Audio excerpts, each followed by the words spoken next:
Now, the U.S. Supreme Court begins its new term this morning, one that will be dominated by issues such as abortion, gun rights, and religion.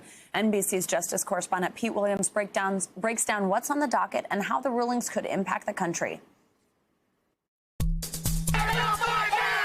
In a dramatic show of what's at stake, thousands of women took to the streets nationwide over the weekend, urging the Supreme Court and Congress to protect existing abortion rights. It's not anybody else's business what we do with our bodies. It's very important to me that our government, they stay out of our personal health choices.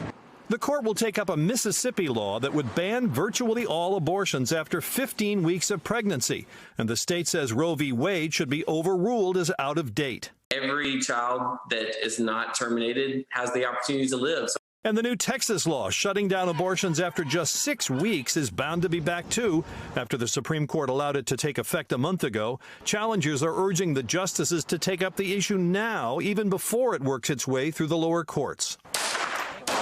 The justices will decide whether local laws that require showing a special need to get a permit to carry a concealed weapon beyond a general desire for self-defense violate the constitutional right to keep and bear arms. It's contrary to the Second Amendment.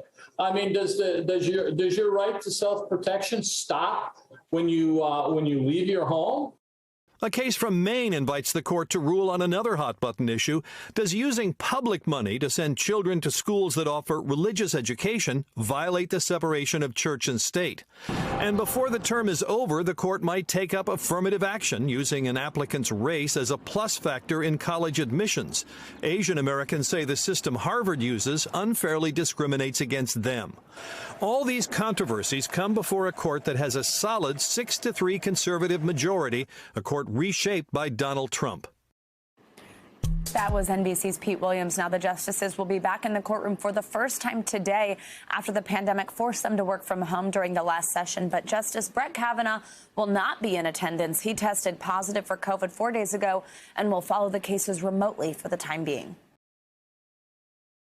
Thanks for watching our YouTube channel. Follow today's top stories and breaking news by downloading the NBC News app.